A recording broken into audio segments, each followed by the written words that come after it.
HD현대건설기계가 올해 중동과 튀르키예에서 대규모 수주를 거두면서 입지를 강화하고 있습니다.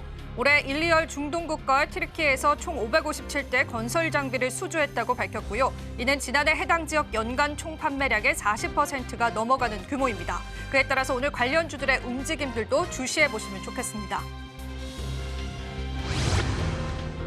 강간 제조업체인 휴스틀이 4일 장 초반 급등세를 나타내고 있습니다. 도널드 트럼프 미국 대통령의 에너지 정책으로 화석 연료 개발 확대를 내세우고 있는데 휴스틀이 이에 부합한다는 증권가의 호평이 나온 영향으로 분석됩니다. 그 호평에 따라서 휴스틀이 장 초반 급등세를 시현하고 있다는 분석입니다.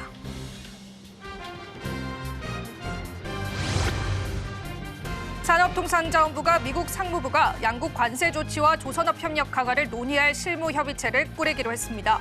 도널드 트럼프 2기 미국 행정부가 출범한 이후 처음으로 양국 통상수뇌부가 만난 가운데 미국은 우선 협력 분야로 조선업을 꼽았습니다. 안덕근 산업부 장관은 러트닉 장관과 양국 간 파트너십 강화 방안을 협의했다고 밝히기도 했습니다.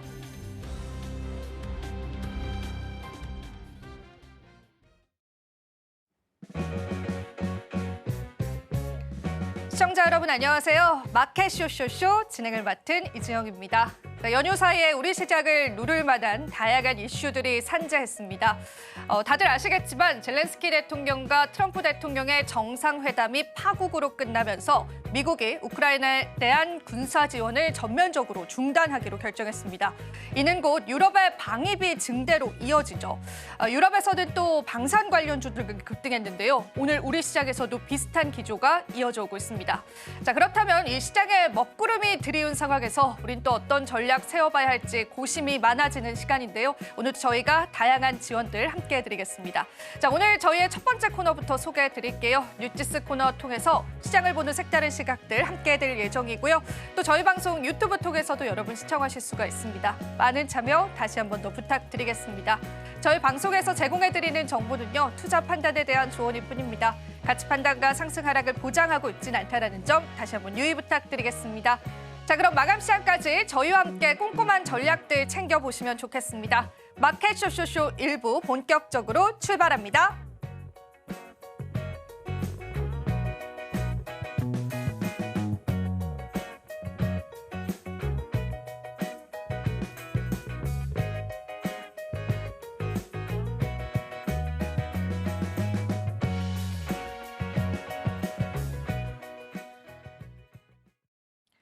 마감 시간까지 저희와 전략 챙겨보시면 좋겠습니다. 자, 오늘은 김대준 대표님 모셨습니다. 대표님 안녕하세요. 네, 안녕하십니까.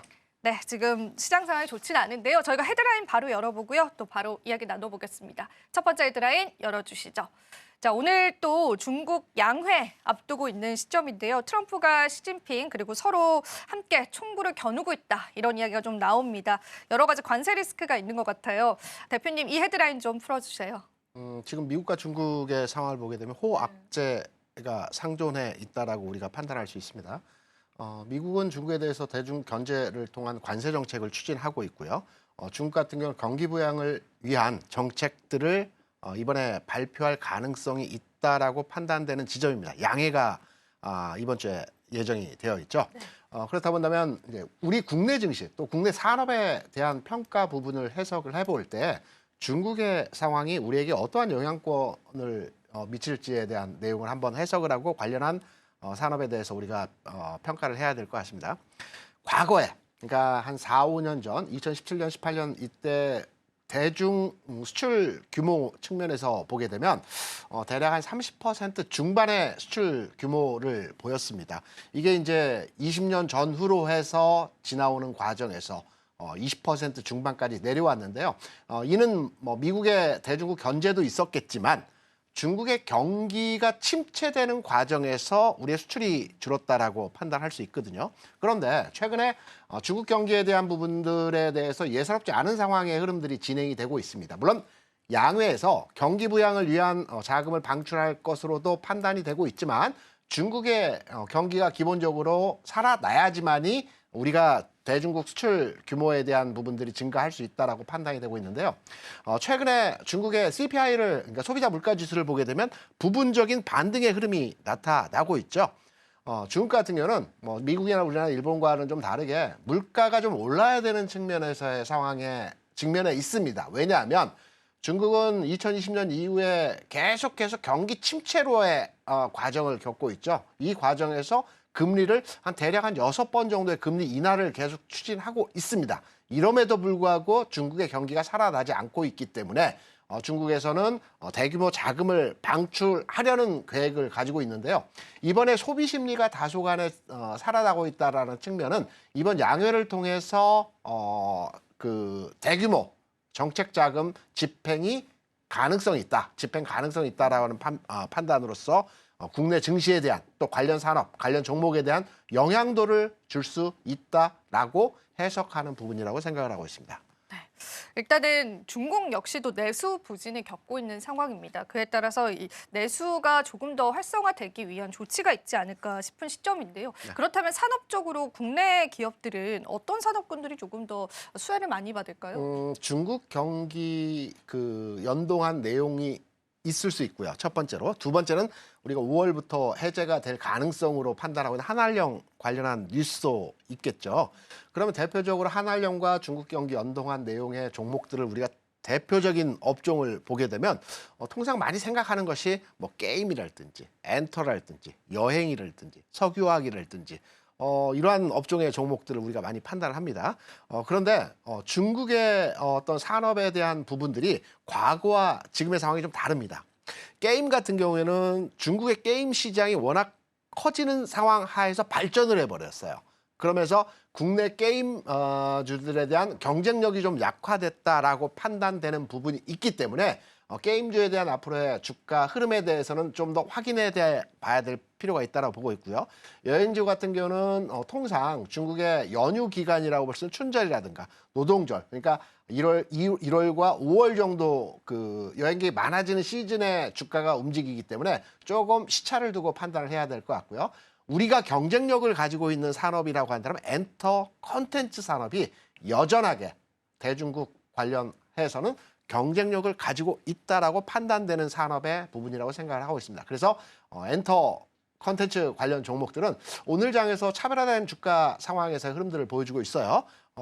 SM이라든가 YG 같은 경우는 일부 소폭 상승의 흐름을 보여주는 반면에 뭐 하이브 같은 종목들은 소폭 조정을 받는 형태에서의 모습을 보여주고 있는데 엔터 게임 컨텐츠에 대해서는 전반의 흐름에 대해서 앞으로도 지속적인 관심도가 필요한 업종의 산업일 것이다라고 해서 대중국 관련해서 뭐 미중 갈등과 관련된 내용도 있을 것이고 또 한알령 해제라든가 또 양회를 통해서 대규모 정책 자금을 시장에 푸는 과정에서의 산업 활성화 과정에서 국내 증시의 영향도 이러한 부분들을 고려하셔서 국내 산업에 대한 투자 관점으로의 접근이 필요한 내용이라고 볼 수 있습니다.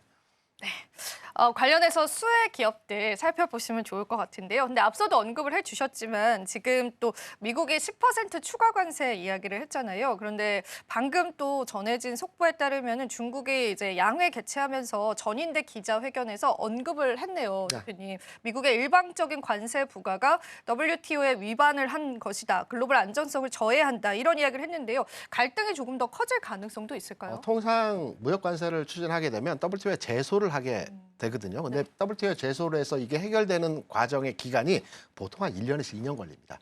우리도 이제 관세를 부과하게 되면 WTO에 제소를 하겠지만 이 과정에서 기간이 너무 오래 걸리기 때문에 실제적인 효과적 측면에서는 크지 않다라고 보고 있고요. 다만 기존에 10% 관세를 부과했을 때 중국에서 대미 관세를 보복 관세를 부과했던 산업이 석탄이라든가 LNG였고요. 이번에 같은 경우는 목재 부분에 대한 내용들도 많이 얘기가 나오고 있죠. 그래서 실질적으로 미국이 영향력을 받을 수 있는 중국의 수입품이라고 한다면 대두라든가 곡물 쪽입니다. 이쪽이 미국으로부터 수입량이 굉장히 크기 때문에 이 부분에 대한 카드를 아직까지는 내놓지 않고 있다라는 측면에서 지금의 대중 관련 관세에 대한 부분들은 조금 더 추이에 대한 부분들을 확인해서 우리가 판단할 필요가 있다라고 생각을 하고 있습니다. 네, 좋습니다. 사실 관세 리스크가 마침 있었는데 오늘 또 중국 양해가 개최가 되면서 이게 또 갈등으로 치닫진 않을까 그런 우려감들도 시장에 좀 나왔던 것 같습니다. 참고를 해보시면 좋겠고요. 자, 그럼 저희가 두 번째 헤드라인 쪽으로 넘어가서요. 또 시장 이야기 조금 더 자세히 한번 나눠보겠습니다. 오늘 두 번째 헤드라인 바로 한번 열어주시죠. 자, 이 2월달 수출 반등에 관한 뉴스를 저도 보긴 했었는데요. 근데 그럼에도 불구하고 했지만 점점점이 붙었네요. 네. 우리가 우려할 만한 사안들이 있나 봅니다, 대표님. 일부 우려할 만한 사안이 있고 일부 또 긍정의 내용으로 네. 판단할 내용이 있습니다. 우리가 이제 주식 투자를 하면서 실제적으로 우리가 해당 기업에 대한 데이터, 뉴스, 재료만 계속 판단을 해서 투자 관점으로 접근하시는 내용이 많습니다. 하지만 전체적으로 주식시장은 경제활동 범위 내에서의 방향성과 일치한다라는 측면에서 수출 데이터와 무역수지 데이터는 우리 항상 체크를 해야 됩니다. 수출 데이터 같은 경우는 매월 1일에 발표가 되고요. 무역수지는 매달 15일 정도 전후로 해서 발표가 됩니다. 제가 이전에 여러분께 이제 말씀을 드리면서 금리가 움직이는 상황 하에서의 시장은 추세적 상황에 주가가 움직이는 상황으로의 전환할 수 있다. 다시 말해서 금리가 상승하는 기조로의 변화를 만들어주는 시장에서는 일단 현금화하고 시장에서 빠져나와야 된다는, 금리가 작동할 때는 위험 신호로 받아들여야 된다는 측면에서 말씀을 드렸고, 환율이 작동해서 시장이 하락할 때는 일시적인 현상에서의 모습이라는 측면에서의 말씀을 과거에 드렸습니다. 우리가 이제 주식시장을 넓게 봐서 흐름의 상황 하에서 수출과 무역수지라는 큰 두 가지 관점으로의 접근이 있습니다. 그런데 여기서 이제 중요한 것은 뭐냐면 수출 데이터가 마이너스 상황으로 전환했다든가 무역수지가 마이너스로 전환했을 때는 금리와 연동해서 해석을 동일하게 하시면 될 것 같습니다. 수출이 마이너스로 연속적으로 한두 달 연속해서 진행될 때에는 추세적으로 시장의 방향성이 하락으로 전환될 가능성이 있습니다. 무역 수지도 마찬가지고요. 그러면 최근에 몇 년 동안의 흐름에서 우리 수출 경기에 대한 내용과 무역 수지 내용을 보게 되면 22년과 23년에는 수출이 마이너스 진행이 되었고요. 무역 수지도 적자였습니다. 네. 그래서 주식시장, 물론 대외 변수가 여러 가지가 있겠지만 기본적으로 주식시장도 이때 하락을 줬고요. 수출과 무역 수지가 플러스로 전환하는 시점에서의 흐름은 23년 말, 24년 초 이때 그 수출과 무역 수지가 흑자로 또는 수출 데이터가 플러스로 전환하는 지점에서의 상황이었거든요.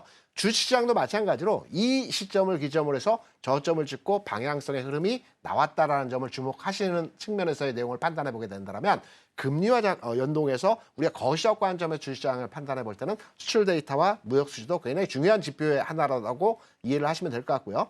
이번에 나온 2월 수출 데이터를 보게 되면 1월에 보다 수출이 마이너스 적자로 무역 수지가 적자로 일시적인 현상에서의 모습을 보여줬죠. 13개월, 14개월 플러스권의 성장을 보이다가 1월에 또 2월에 일부 흐름이 저조한 형태에서의 모습을 보여줬어요. 1월에는 우리가 다 아시다시피 연휴가 있었죠. 그리고 2월에는 영업일수, 우리가 이제 생산활동을 할 수 있는 영업일수가 좀 작습니다. 그렇기 때문에 눈에 띄는 현상에서의 모습을 보여주지는 못했으나 1월에 마이너스가 났고 2월에 이 부분을 상쇄하는 흐름에서의 진행, 그리고 3월에 이 부분들이 다시 플러스로 전환되는 상황 하에서의 흐름들이 진행됐다는 측면에서는 우리 수출 경제 상황에서의 흐름은 견조하다, 이렇게 판단할 수 있겠고요. 지난해 수출 규모가 대략 한 7천억 불입니다. 6,900억 불 사상 최대 규모의 수출을 보였는데요. 그렇다고 본다면 앞서 제가 모두에 말씀드린 것처럼 금리 상황에 대한 부분은 주시장의 방향성을 판단하는 기준점으로 우리가 해석할 수 있는데, 수출이나 무역수지 측면에서의 상황을 판단해 보게 되더라도 최근 1년 이상의 수출과 무역수지 흐름에서의 상황이 일시적으로 한 달 정도의 흐름이 정체되기는 했었으나 이거는 계절적 요인과 시기적 요인에 의해서 그 하락을 했었고요. 전체적인 방향성은 상승 증가 추세로 진행되고 있다는 점은 주식시장에 대한 평가와 우리가 방향성을 예측해 볼 때 오늘 그리고 지난주에 흐름에 있어서 좀 주식시장 하락하는 요인으로서의 모습들을 보여주고는 있지만 기본적인 기조 자체는 살아있다라고 이해를 하시면 될 것 같습니다. 네, 사실 오늘도 저희가 우려했던 것보다는 시장이 좀 견조하기는 하거든요. 하락은 하고 있지만 그런 맥락들도 여러분들 살펴보시고요. 또 우리가 일단 무역 수지가 다시 흑자로 전환된 부분에서 의미를 찾아야 될 것 같습니다. 여기서 조금 더 깊이 있게 좀 파고 들어보자면 반도체 수출이 96억 달러로 전년 대비해서 3% 감소를 했고 자동차 수출은 잘한 것으로 지금 현재 집계가 되고 있는데 이렇게 품목별로 좀 다르잖아요. 이게 그렇죠. 증시화의 영향력들도 있을까요? 일단은 1월 달에는 보통 새해가 시작되기 때문에 수출 규모가 늘어납니다. 그리고 2월 달에 부분 감소가 되고 3월에도 이 현상이 진행이 되는데요. 지난해 기준으로 해서 반도체 수출이 대략 한 1,400억 불이었고요. 그다음에 자동차가 한 700억 불이었고요. 오늘 시장에서 굉장히 네. 강한 조선 같은 경우는 한 250억 불. 그리고 방산 같은 경우는 한 100억 불 정도 수준에서의 상황을 보여줬습니다. 그렇다면 우리가 이제 우리나라 5대 수출 품목이라고 하면 반도체, 자동차, 석유화학, 그다음에 철강, 그다음에 조선, 그다음에 디스플레이 쪽까지 해서 네. 5대, 6대 수출 품목이라고 보통 얘기합니다. 여기에서 우리가 주식을 투자하는 관점, 그러니까 올해는 어느 산업에 투자를 할 것인가를 판단해서 정할 때는 산업에 있어서 수출 데이터가 점진적으로 증가하고 있는 섹터에 대해서 투자를 하시면 되는 겁니다. 이게 기본적인 투자의 관점 접근이거든요. 그러면 반도체는 2월, 3월에 있어서 일부 감소 추세를 보여줬어요. 하지만 지난해 역대급 반도체 수출을 보여줬던 데이터 측면에서 계절적 요인에서 일시적인 하락 과정에서의 2%, 3% 정도 수출이 감소했거든요. 이런 맥락점에서 본다라고 한다면 앞서 말씀드렸던 내용과 등치시켜서 계절적 요인에 의해서 2월, 3월의 수출이 일시적으로 감소하는 추세에서의 현상이라고 판단되고 있고 반도체 산업이 침체되고 수출이 줄어든다라는 것은 한 달 추가로 그러니까 두세 달 정도의 수출 데이터를 우리가 확인한 뒤에 그 산업이 하향화한다 또는 상향화로 전환되었다라고 해석을 할 수 있기 때문에 한 달 정도의 수출 규모에 대한 판단으로서 반도체 산업에 대한 부정적 평가로의 접근은 조금 더 앞서가는 관점의 해석과 내용의 흐름이기 때문에 아직까지는 반도체 산업에 대한 전체적인 흐름 자체는 수출이 증가 추세로의 진행이 되고 있다라고 이해를 하시면 될 것 같습니다. 네, 좋습니다. 수출 데이터 저희가 자세히 한번 살펴보면서 시장의 대응점들 찾아봤습니다. 여러분들 또 많은 도움 되셨길 바라고요. 저희 두 번째 뉴스 브리핑이었습니다. 자, 그럼 이어지는 코너도 소개해드리도록 할게요. 은혜로운 섹터 오늘도 준비되어 있는데요. 자, 오늘 이런 속보가 들려오더라고요. 홈플러스가 기업 회생 절차를 신청했다고 합니다. 어떤 내용이었는지 자세히 살펴보실 필요 있을 것 같고요. 또 제가 앞서서도 언급을 해드렸었던 트럼프와 젤렌스키 대통령의 갈등 속에서 우린 어떤 투자 전략을 세워가야 할지 좋은 길라잡이를 한번 제시해 드려보도록 하겠습니다. 집중해 주시면 좋으실 것 같고요. 자, 그럼 저희는 은혜로운 섹터 살펴보겠습니다. 은혜로운 섹터 이어집니다.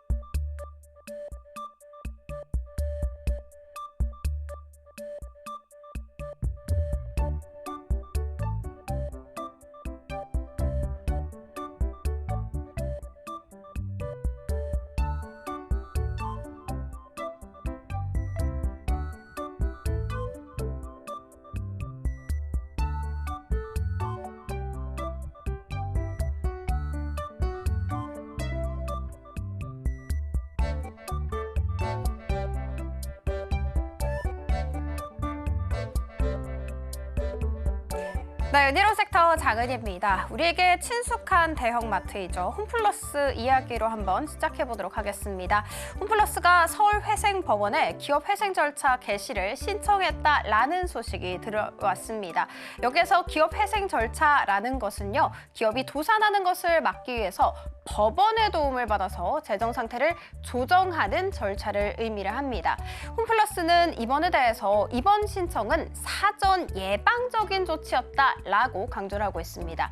이런 사항이 닿았었던 이유 크게 세 가지로 나눠보자면 일단 첫 번째가 10년 넘게 이어진 정부의 대형마트 규제를 꼽고 있었고 두 번째가 코로나 이후에 소비 패턴이 많이 변화가 됐죠. 자, 그리고 세 번째는 이커머스 시장, 그러니까 쿠팡, 네이버, 중국 기업들 기업들의 급성장 이 세 가지 이유로 이런 상황이 펼쳐졌다라고 시장에서는 이야기를 하고 있습니다. 자, 그러면 왜 기업 회생이라는 결정을 내렸을까? 가장 큰 이유는 신용 등급이 하향 조정됐기 때문으로 꼽히고 있습니다. 지난달 28일에 신용평가사들은 홈플러스에 대한 신용 등급을 A3에서 A3-로 하향 조정을 했었죠. 자, 이렇게 결정을 내린 요인 크게 세 가지인데요. 첫 번째가 이익 창출력 약화, 그리고 두 번째는 재무 부담도 상당히 높은 상태, 그리고 세 번째는 중장기 경쟁력에 대한 불확실성, 이 세 가지 이유로 신용 등급을 내려잡았습니다.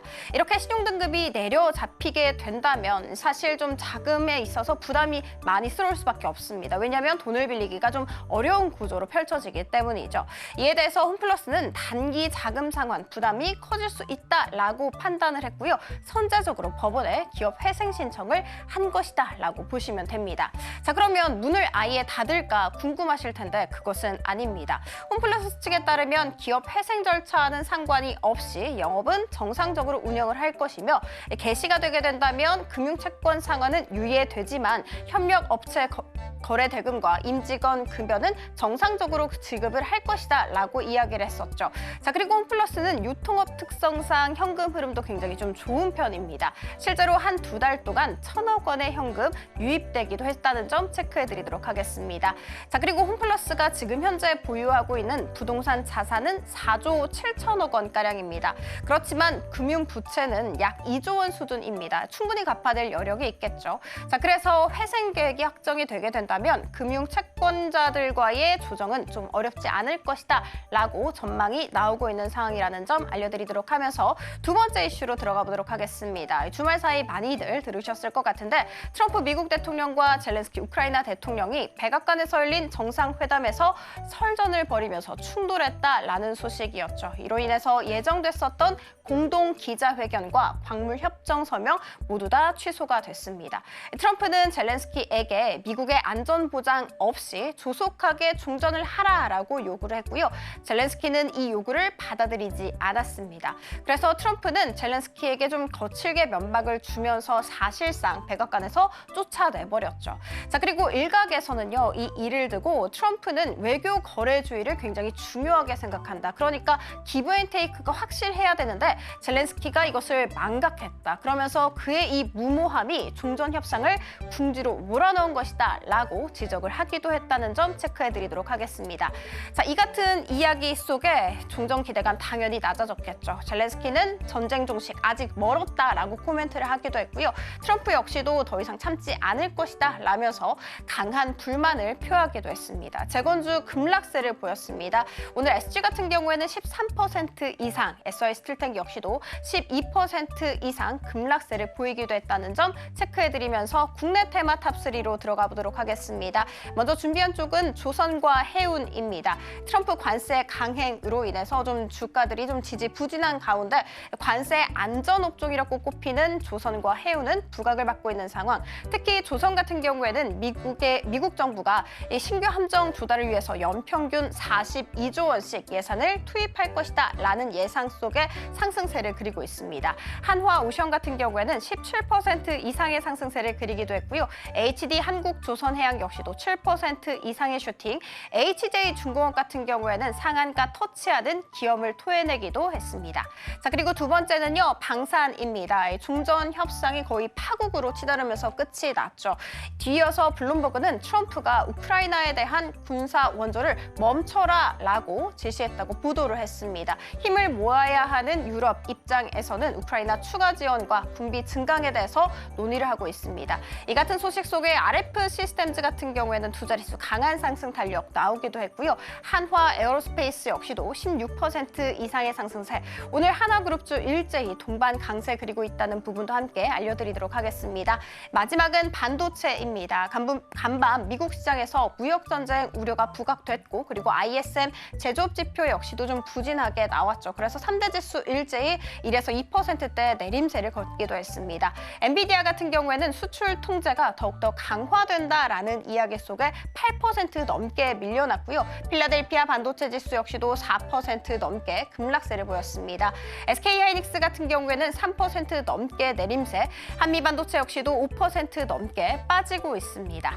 자, 지금까지 은혜로운 섹터 함께 살펴봤습니다. 이어지는 우이슈 시간에는 자동차 관련 종목들에 대해서 이야기해볼까 합니다. 그야말로 풍전등화라고 이야기를 해볼 수가 있을 것 같은데 여기에서 피난처는 어디에 있을까요? 어디에서 찾을 수 있을지 궁금하실 텐데 다음 코너에서 다뤄드릴 예정이니까요. 다음 코너도 기대하쇼쇼쇼.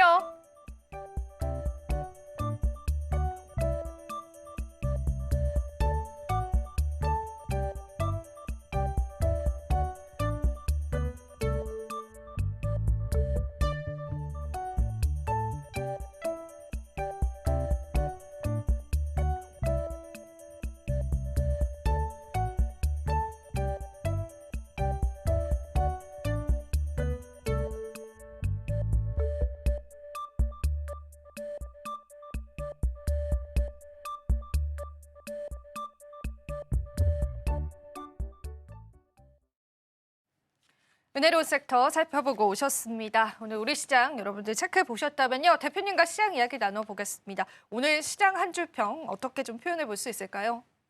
우리가 주식 투자를 하면서 그때그때 또 상황만의 주가의 움직임을 두고 평가를 합니다. 네. 그런데 오랫동안 주식 투자를 하셨던 분들은 아마 이해를 하실 겁니다. 투자의 관점에서 우리가 접근할 때 나무를 보지 말고 숲을 보라는 많은 얘기가 있듯이 주식 투자도 이러한 그 숲을 보는 관점으로 접근을 하신다라고 한다면 수익을 낼 수 있는 방법으로 도달할 수 있거든요. 지금 장이 우리가 나무를 보지 말고 숲을 보는 관점으로 접근해야 될 지점에서의 상황이라고 판단을 합니다. 그러기엔 또 우리 시장의 나무가 많이 흔들리긴 합니다. 하지만 그럼에도 불구하고 저희가 숲이라는 큰 관점에서 시장을 대응해 보면 좋을 것 같은데요. 그러면은 저희가 숲을 보기 위해서 어떤 전략들이 필요할지 오늘 저희가 또 준비한 주제들이 있거든요. 거기서 여러분들이 그 해답을 좀 얻어보셨으면 좋겠습니다. 오늘의 이슈는 풍전등화. 네. 자, 이 우리의 피난처는 어디에 있을까요, 대표님? 풍전등화에 제가 대비되는 말씀을 드리면 네. 터널의 끝자락이 가장 어둡다고 그러고 동트기 전이 가장 어둡다라고도 많이 얘기하지 않습니까? 저는 지금의 시장의 상황이 이러한 터널의 끝자락이나 아니면 새벽이 동트기 전에 직전 상황이 아닐까라고 판단되는 상황으로 이해를 하고 있는데요. 제가 지난주 시간에 여러분께 이제 말씀을 드렸던 게 레거시 반도체에 대한 부분들에 대해서 관심을 갖자라는 말씀을 드리면서 삼성전자와 이 삼성전자와 관련된 소부장 내에서의 종목들에 대해서 흐름을 긍정적으로 보고 있다는 말씀을 드렸습니다. 여전하게 거기에 대한 내용은 유효하다라고 말씀을 드릴 수 있겠고요. 오늘은 자동차 업종에 대한 관심도가 필요한 지점이라고 말씀을 드릴 수 있습니다. 자동차 업종, 지원했고 많이 빠졌을 것 같죠? 그런 느낌상. 느낌이에요. 굉장히 이제 타격을 많이 받는 느낌이에요, 시장에서. 그렇죠. 관세에 대한 직접적인 타격이 있는 업종이고 네. 자동차 업종 같은 경우는 그래 많이 빠졌을 거야라고 많이 생각을 하시는데 대표적인 종목 내에서의 흐름들 한번 제가 짧게 한번 훑어보겠습니다. 좋습니다. 현대차 같은 경우는 20만 5천 원, 19만 원까지 빠졌기 때문에 대략 한 7, 8% 하락을 했어요. 많이 빠졌죠. 최근 내에서 한 열흘 새, 2주 사이에서의 흐름이기 때문에 기아 같은 경우는 그 자리입니다. 최근 한 달 사이에서의 가격이 횡보 흐름에서의 모습을 보여주고 있고요. 글로비스 같은 경우에도 그 자리입니다. 그리고 모비스, 현대 모비스도 그 자리고요. 현대 유아도 그 자리고요. 만도도 그 자리입니다. 그러니까 무슨 말이냐면 자동차 업종은 이미 이전에 선조정을 미리 받았습니다. 지난 연말 올 초에 통해서 주가가 미리 조정을 받은 상태이기 때문에 최근 악재성 내용으로 시장에서 영향을 주는 상황 하에서도 대표적인 현대차 같은 경우는 일부 조정을 받는 형태에서의 모습을 보여줬지만 나머지 종목의 흐름에 있어서는 그다지 주가 영향도가 크지 않았다라는 점을 한번 체크하셔가지고 판단해 보시면 될 것 같고요. 왜냐하면 주가가 미리 조정을 받은 종목이 이후에 주가 상승이 나타날 때 가장 먼저 움직인다는 측면으로서의 해석이 가능하다라고 판단되기 때문에 이들 가격적인 부분에 대한 부분을 한번 체크해 보시기 바라고요. 두 번째는 관세에 대해서 아마 치명타를 받는 게 자동차 업종이 맞습니다. 그런데 얼마 전에 나온 내용을 토대로 해서 판단을 해보게 되면 현대차 그룹에서 GM과 협업을 한다는 내용이 있었죠. 현대차는 GM 공장을 통해서 멕시코 공장이나 국내에서 생산된 반제품을 미국으로 보내서 여기서 조립된 형태로의 진행이 되고 이 일을 통해서 관세를 피해간다는 정책이고 GM 같은 경우에는 인도 공장이 현재 없습니다. 라인이 없기 때문에 현대가 인도 공장을 유지하고 있기 때문에 이 라인을 이제 빌려 쓴다라는 측면으로 협업을 한다라는 측면입니다. 물론 현대차와 GM이 협업을 한다고 해서 당장 이 라인이 만들어지고 이 과정이 바로 생산성으로 이어지진 않을 겁니다. 시간이 필요하겠죠. 새로운 라인을 구축하기 위해서는. 하지만 우리가 이제 관세라는 큰 악재에 대해서 피해 갈 수 있는 대책이 전무한 것보다는 여러 가지 대책을 가지고 우리가 추진한다라는 내용으로서의 판단을 해보게 되면 긍정적으로 볼 수 있는 내용에서 흐름이라고 판단되고 있거든요. 그래서 두 가지 관점입니다. 첫 번째는 선조정을 받았고 최근 주가 흐름 측면에서 하방경직화 현상에서의 견조한 모습을 보여주고 있다. 반등을 줄 때는 이 먼저 빠진 종목의 업종이 먼저 움직일 수 있다는 측면에서 자동차 업종에 대해서 관심을 가져봐야 될 것 같고요. 관세에 직접적인 타격을 받는 업종이긴 하나 관세를 피해갈 수 있는 여러 가지 회사 정책적 부분에 대한 내용들이 피력되고 있다라는 측면도 우리가 관심을 가져봐야 될 부분이라고 해석이 되고 있기 때문에 자동차 업종, 특히 완성차보다는 부품주 내에서의 흐름의 종목에 대해서 관심을 가져볼 필요가 있다라고 판단이 되고요.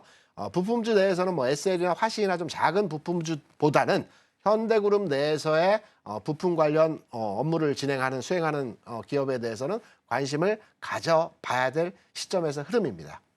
좋습니다. 사실 이 관세 우려를 가장 많이 받아가는 게 자동차 업종일 텐데요.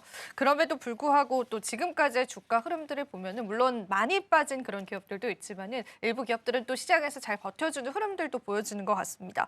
그렇다면은 일단 관세 우려는 뭐 계속 시장에서 여러 번 또 제기가 되는 문제점 중에 하나잖아요. 관세 폭탄의 우려 같은 경우가 이 자동차 업종들은 이미 시장에서는 선반영이 끝났다라는 관점에서 봤을 때는 동의를 하실까요, 대표님께서는? 주가적 측면에서는 선반영이 됐고요. 다만 이제 이게 모멘텀을 가지고 주가가 상승할 수 있는 계기가 만들어져야 되지 않겠습니까? 네. 이 과정은 조금 더 시간차를 두고 진행되는 상황이라고 볼 수가 있을 것이고 두 번째로 이제 제가 관세 정책에 대한 앞서 말씀드린 GM과 협업이라든가 주가에 대한 반응도를 말씀을 드렸는데 여기 하나 더 덧붙여서 말씀드리게 되면 우리가 이제 균형 환율이라고 하는 환율 상황에서의 그 해석이 있습니다. 균형 환율이라는 게 뭐냐면 글로벌리 환율 시장에서의 국내 환율 수준이 어느 정도가 적당 수준인지를 판단하는 균형 환율입니다. 아시는 분은 아시겠지만 지난 금요일장에서 특이점 그리고 월요일장에서 특이점이라고 한다면 미국 시장에서 달러 인덱스 가격이 큰 폭으로 하락했던 것입니다. 이 부분이 오늘 장에서 원달러에는 크게 영향을 주지는 않고 있어요. 그런데 이거 시차를 주고 적용될 것으로 판단되고 있거든요. 균형 환율은 앞서 말씀드린 대로 평균 수준에서의 그 환율치를 말하는데 우리나라의 평균치 환율은 1,350원 수준입니다. 그렇다면 이게 무슨 말이냐면 원하가 절하되어 있다라는 판단이거든요. 다시 말해서 환율이 높기 때문에 수출 기업에 대한 이득이 발생한다라는 얘기입니다. 대략 한 10% 정도 환율이 지금 절하가 돼 있기 때문에 수출을 주력을 하는 특히 미국의 수출을 주력을 하는 자동차 업종 같은 경우는 25%의 관세 대비해서 환율 상황에서 10%의 상쇄되는 부분이 있기 때문에 이러한 부분들이 시장에서 아직 녹아들면서 재료가치 반영이 되지는 않고 있습니다. 이런 전반의 내용들도 우리가 체크하면서 고환율일 때는 자동차 업종이나 수출 업종에 대한 긍정적인 요인으로 발현될 수 있겠구나라는 부분들도 하나 더 추가로의 해석점으로의 판단을 가져가셔도 될 것 같습니다. 맞습니다. 사실 그만큼 환율이 또 고환율 상태가 지속되어 있기 때문에 관세 리스크들을 일부분 상쇄할 수 있다라는 그런 분석들도 나오거든요. 그래서 기업적인 입장에서 봤을 때 뭐 실적의 악화를 우리가 크게 우려해야 되냐에 관해서는 역시나 물음표가 남는 것 같은데요. 그래도 우리는 이 관세 리스크 속에서 어느 정도의 대응점은 있어야 될 것 같아요. 왜냐하면 지금 또 우리가 정책적인 어떤 대응점을 할 수 없는 상황이다 보니까 기업 입장에서는 이 관세에 관한 대응이 좀 필요할 것 같은데 우리 국내 기업들이 살아남으려면은 어떻게 좀 돌파를 해봐야 될까요, 대표님? 원론적인 얘기일 수는 있겠지만 수출 다변화 정책이 가장 큰 정책적 방향이겠죠. 제가 앞서서 모두의 이제 중국 수출 관련된 내용 2017년, 18년도에 30% 중반이었는데 지금 20%대로 떨어졌다라는 말씀을 드렸는데 그때 중국 수출 규모가 감소되는 추세를 보여주면서 수출 다변화 얘기가 나오면서 미국향 수출 증대를 계속해서 추진했던 것이거든요. 그래서 미국 수출이 증대가 됐고 미국 수출이 증대되는 업종의 종목들이 최근까지 주가가 움직였던 겁니다. 화장품이라든가 전력기기라든가 등등등의 업종들이 미국 향 수출이 늘어나면서 주가의 움직임도 동일하게 현상들을 만들어냈거든요. 그렇다고 한다면 미국에 대한 관세에 대한 부분을 우리가 우회적으로 피해갈 수 있는 방법은 다른 국가 유럽이라든가 중국이라든가 수출 다변화 정책을 가져가고 있고 요 유통 라인을 가지고 있는 기업들이 앞으로의 주가 상황에서는 최근 악재에 대한 주가 하락 이후에 다시 빠르게 반등될 때 가장 주가 회복력이 강할 수 있겠다. 그래서 미국만을 수출 대상 국가로 100% 가지고 있는 회사보다는 미국, 유럽, 중국 수출 다변화를 추진하고 있는 기업들의 주가가 좀 더 활발하게 진행될 개연성이 있다라고 접근해서 수출 관세 정책에 대한 피해 갈 수 있는 내용에서의 우리가 종목 선정에서의 뭐 기능적 관점이라고 할까요? 이 부분이라고 생각을 하고 있습니다. 우리가 점점 공부해야 될 게 조금 더 많아지는 시장인 것 같아요. 기업 하나하나를 봤을 때도 그 유통처 또 수출처가 어디인지까지도 살펴봐야 될 것 같아서 여러분들이 조금 더 난이도 있는 시장들을 경험하고 계신 것 같습니다. 저희가 또 이런 부분들은요, 잘 공부해서 여러분들이 좀 전략으로 가져가실 수 있도록 항상 도움을 드려보겠습니다. 자, 그럼 마지막으로요, 대표님. 저희 이제 오늘 오후장 전략 이야기 한마디 좀 들어보고요. 또 한번 보내드려 보도록 하겠습니다. 오늘 시장 그리고 지난주 금요일 시장에서 낙폭이 뭐 상당히 컸습니다. 아픕니다. 솔직하게 말씀드려서 전체적으로 보면은 오늘 장 같은 경우는 지수가 그나마 보합권에서 움직임으로 반응하면서 지금 시점에서 우리가 중요한 것은 내일 또는 이번 주 상황에서 지난주와 같은 추가적인 급락 상황에서 시장이 연출될 것인가라는 궁금점입니다. 저는 시장에서의 상황이 이제 어느 정도의 저점 구간을 그려나가는 원래의 시장에서의 흐름이라면 오늘 장에서 반등을 줘야 될 대목에서의 상황이거든요. 왜냐하면 미국 시장이 하루 급반등에 하루 제자리 과정에서의 모습을 보여줬고 이 과정에서 일본 시장이라든가 중국 시장에서의 상황을 보게 되면 우리 시장 대비해서 낙폭을 일부 상쇄하는 흐름에서의 모습들을 보여줬습니다. 우리 시장만 지금 현재 하락에 대한 반응을 다 받고 있는 상황에서의 흐름들이거든요. 그래서 지수의 측면에서라든가 종목의 관점에서 살펴보게 되면 가격적인 부분, 지수의 하락 측면에서는 지금 글로벌리 주시장에서 움직이는 관세와 연관된 악재 내용이 충분히 반영된 상태에서 시장 상황이라고 보고 있습니다. 그래서 추가 하락에 대한 가능성보다는 반등에 대한 가능성으로 시장을 접근해야 되겠지만 반등의 가능성이 내일 바로 줄지 아니면 시차를 두고 2, 3일 뒤에 반등을 줄지는 모르겠으나 지금 저점을 찍어 가고 있는 시장에서의 분위기이다. 이렇게 판단을 하고 대응을 하시면 될 것 같습니다. 네, 좋습니다. 자, 오늘 시장이 또 우리가 조정을 받아가는 그러한 끝자락일 수 있기 때문에 우리가 또 다가오는 시장을 잘 준비를 해봐야 될 것 같습니다. 오늘 저희가 또 여러 가지 뉴스들을 같이 한번 다양한 시각으로 살펴보면서요. 또 여러분들 시장 전략 잡을 수 있도록 또 산업적인 접근들, 섹터적인 접근들까지도 함께했던 것 같습니다. 자, 오늘도 다양한 이야기 나눠봤습니다. 대표님 도움 말씀 고맙습니다.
마켓 쇼쇼쇼 이지영의 넥스트 마켓으로 함께하고 있습니다. 오늘도 여러분들에게 시장에 관한 다양한 인사이트들 함께 해드릴 텐데요. 자, 오늘은 어떤 관점에서 시장을 바라봐야 할지 고민이 상당히 많았습니다. 오늘 또 움직이는 섹터군들 자체가 워낙 이런 종전 리스크를 담고 있는 섹터군들이 많았기 때문에 시장에 또 다른 전략은 없을까 여러 가지 고민을 해봤습니다. 그래서 저희가 또 내일 있을 일정들을 살펴보면서 시장 전략들을 한번 잡아볼까 합니다. 내일 국내 최대 배터리 전시회가 열립니다. 다들 아실 텐데요. 저희와 함께 이야기들 나눠보도록 하죠. 인터배터리 2025가 전시가 되는데 이 2025를 통해서 우리는 시장의 모멘텀들을 찾아갈 수 있을까요? 사실 오늘 2차 전지 관련주들이 대부분 낙폭세를 그려오면서 과연 이러한 일정이 시장의 모멘텀으로 작용할 수 있을지에 관해서 많은 고민이 들기도 합니다. 하지만 분명히 또 시장의 힌트를 얻을 수가 있기 때문에 그 부분 여러분들 체크해 보시면 좋겠고요. 실제로 인터배터리 2025를 통해서 전기차 캐즘 극복에 관한 논의를 할 예정입니다. 그 힌트를 찾아볼 수가 있고 이것이 기업의 실적으로 연결이 되고 또 우리가 성장 동력을 나타낼 수 있는 신사업을 확인해 볼 수 있다면 충분히 2차 전지 관련주들의 되돌림 현상이 나올 수 있다는 증권가의 의견도 있었습니다. 자, 그럼 자세히 한번 살펴보겠습니다. 인터배터리 2025 과연 어떻게 진행이 될까요? 자, 이번 인터배터리 2025 같은 경우에는 몇 가지 특징적인 점이 있었습니다. 688개의 기업이 참가를 하는데 해외 참가 기업이 역대 최대치를 기록을 했습니다.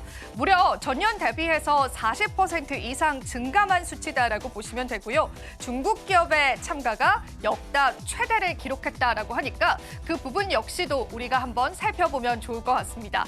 해외 참가 기업이 지금 현재 집계된 바로는요. 172개의 기업이 참가를 하면서 앞으로 이 배터리에 관한 성장 동력을 모색할 것으로 예상이 되어 있고요. 그리고 BYD 같은 경우가 최초로 참가를 하면서 LFP 배터리에 관한 공개를 할 예정입니다. 사실 우리가 배터리 화재다라고 하는 사건들을 겪으면서 그 대안으로 떠올랐던 게 LFP 배터리인데요. LFP 배터리에 관한 공개를 통해서 국내 2차 전지 관련주들이 시장에 어떤 힌트를 얻어갈 수 있을지도 시장의 관전 포인트가 될 수 있다라고 보시면 되겠습니다. 특히나 중국 배터리 기업들과 또 국내 배터리 기업들과의 어느 정도의 경쟁 구도가 형성이 되면서 LFP 배터리에 관한 추후의 다양한 방향성들이 제기될 것으로 보여지기 때문에요. 여러분들이 그 부분도 살펴보시면 좋겠고요. 이렇게 많은 해외 기업들이 국내 배터리 컨퍼런스에 참가하는 이유는 아무래도 국내 배터리 기업들이 글로벌적으로 굉장히 많은 성장력을 나타내고 있기 때문이다라는 분석들도 시장에 나오고 있습니다. 우리가 그렇다면 조금 더 자세히 들어가서 인터배터리를 통해서 어떤 기업들을 눈여겨보면 좋을지 체크해보면 좋겠습니다. 제가 시중에 나와 있는 많은 자료들을 취합을 해서 정리를 해봤거든요. 여러분들도 이 부분들을 눈여겨보시면 좋겠습니다.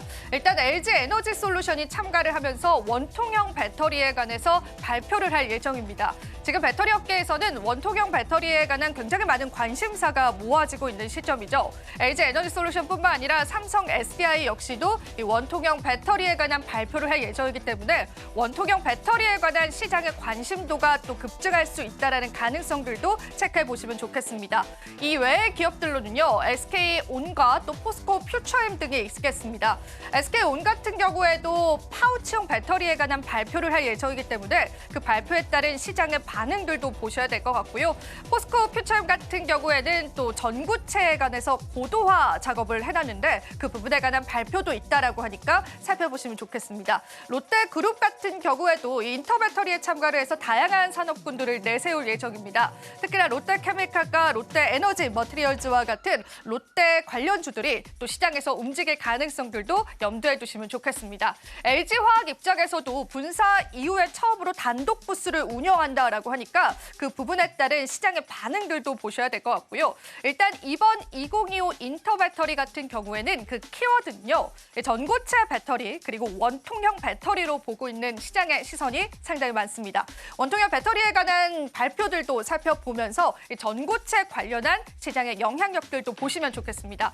특히 LG 에너지 솔루션은요. 이 발표 이외에도요. 또 한 가지의 특이점들을 발표했는데요. 바로 이 배터리 업계가 이 전기차 캐즘 빠짐 현상을 어떻게 극복할 수 있을까에 관한 다양한 발표를 할 예정이기 때문에요. 배터리 업계들이 이러한 발표 역시도 주목하고 있다고 보시면 되겠습니다. 자, 물론 2차 전지 관련주들이 최근에 반등 이후에 다시금 시세를 되돌리고 있는 시점이긴 하지만 인터배터리 2025 같은 경우에는 이제 글로벌 컨퍼런스로 성장을 했습니다. 그 성장 속에서 국내 기업들이 어떤 활약을 하고 있고 또 어떤 상황에 놓여 있는지를 여러분들이 살펴보시면서요. 시장의 반응들 체크해 보시고요. 이와는 또 별개로 배터리 관련한 로봇 업체들의 발표도 있습니다. 로봇 관련한 테마들 역시도 인터배터리 2025 기간 동안 또 주목받을 가능성들 염두에 두시면 좋겠습니다. 자, 그렇다면 우리 또 오늘 시작에서 또 시장에 급등락이 나와줬었던 다양한 이슈들이 있었는데요. 과연 암호화폐 시장은 어떤 흐름들 이어지고 있을지 저와 함께 그 뉴스도 살펴보시겠습니다. 사실 지금 크립토 업계에서는요, 이 트럼프의 입만을 기다리고 있습니다. 그 이유가 7일 날 트럼프 대통령이 최초로 또 암호화폐 관련한 연설을 할 예정이기 때문에 그 부분이 시장의 집중도로 형성이 되고 있습니다. 특히나 최근에 데이비드 삭스의 이러한 또 컨퍼런스 이후에 실망 매물들이 좀 나왔었잖아요. 그런데 이번 발표 같은 경우에는요, 이 데이비드 삭스가 사회를 보고 트럼프가 연설을 할 예정이기 때문에 이 트럼프의 입에서 암호화폐를 과연 어떻게 바라보느냐가 또 앞으로의 크립토 시장을 움직일 수 있는 요인이 될 수 있다는 거 살펴보시면 좋으실 것 같습니다. 백악관에서 열린다라고 하는데 트럼프는 과연 어떤 이야기들을 내세울까요? 일단 하나하나 체크를 해보도록 하겠습니다. 자, 이번 또 연설을 통해서 시장이 움직일 가능성들이 대두되고 있습니다. 특히나 이 도널드 트럼프가 크립토 관련한 연설을 통해서 구체적인 규제 프레임워크를 설정하고 그 부분을 시장에 내세울 것으로 예상이 되고 있습니다.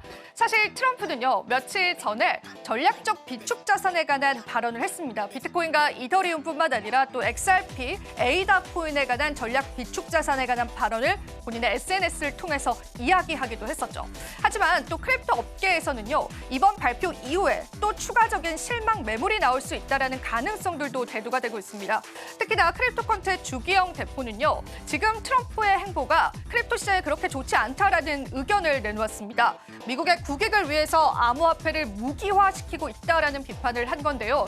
실제로 지금 트럼프의 행보를 보면요, 미국에게 도움이 된다면 그것이 합법이고 미국에게 도움이 되지 않는다면 그것이 불법이다라는 기조를 이어져오고 있습니다. 그것이 과연 크립토 업계에 전반적으로 긍정적인 흐름만을 가져올까요? 그 부분에 관해서는 우리가 다양한 관점에서 시장에 고민이 많아지는 시점인 것 같습니다. 그렇기 때문에 이번 연설에서 암호화폐 시장이 움직일 가능성은 있지만 반대로 이 연설을 통해서 시장의 실망감도 나올 수 있다는 거 살펴보시면서요. 결과적으로 지금 트럼프의 정책 자체는 주요한 암호화폐를 제외하고 다른 알트코인 쪽에 관한 수급을 급격하게 감소시킬 수 있는 요인이 있다는 부분들도 살펴보시면 좋으실 것 같습니다. 자, 오늘의 크립토 헤드라인 한번 체크를 해봤고요. 그렇다면 지금 시세 한번 체크해보면서 암호화폐 시장 흐름들 살펴보겠습니다. 비트코인을 비롯한 이더리움의 상황이 좋지는 않습니다. 특히나 이더리움 같은 경우에는 2,000달러 선이 깨져가는 흐름이기 때문에 시장의 추가 하락 가능성들도 염두에 두셔야 될 것 같고요. 현재 비트코인 같은 경우에는 1억 2천만 원, 그러니까 9만 달러 선을 다시금 하회하는 모습들을 보여주고 있고요. 24시간 기준으로 9%의 낙폭세를 그렸습니다. 사실 주말 사이에 비트코인이 급격하게 상승을 했습니다. 앞서 말씀드렸던 전략 비축 자산에 관한 발언 때문이었는데요. 또 한 번 관세 리스크가 불거지면서 그러한 상승폭들을 그대로 반납하는 흐름들이 나와주고 있고요. 현재 이더리움 같은 경우에는 14%의 낙폭세를 그려오면서 정말 시장에서 계속되는 비관론들이 쏟아지고 있습니다. 이더리움의 입지 자체는 강화되지 않을 가능성이 있다는 부분들도 염두에 두시면 좋겠고요. 리플 코인은 상승을 합니다. 그 이유 중에 하나는 또 트럼프가 최근에 리플, XRP에 관한 전략 비축 자산에 관한 언급을 했었죠. 그 부분이 시장에 영향도를 준 것으로 확인이 되고 있는데요. 그래도 XRP 같은 경우에는 24시간 기준으로는 16%의 낙폭세를 보였다라고 보시면 되겠습니다. 자, 그리고 솔라나 코인도 보겠습니다. 솔라나 코인 같은 경우에는 최근 들어서도 흐름이 좋지는 않았는데요. 또 한 번의 낙폭을 겪습니다. 16%나 하락하면서 전반적인 크립토 시장에 관한 유동성들도 축소되고 있다고 보셔도 될 것 같습니다. 자, 이렇게 해서 저와 함께 크립토 시장 살펴봤습니다. 전반적으로 시장은 많은 연결고리를 가지고 있기 때문에 하나의 뉴스가 여러 가지 금융산업에 영향을 미치는 모습까지도 확인이 되고 있습니다. 여러분들이 다각화해서 시장 리스크들 체크해 보시면 좋겠습니다. 저희 방송 제공해드리는 정보는 투자 판단에 대한 조언일 뿐입니다. 참고해 보시면 좋겠고요. 저희는 잠시 뒤 2부에서요. 5장 전략 이어가 보도록 할게요. 오늘도 시청해주신 여러분 고맙습니다.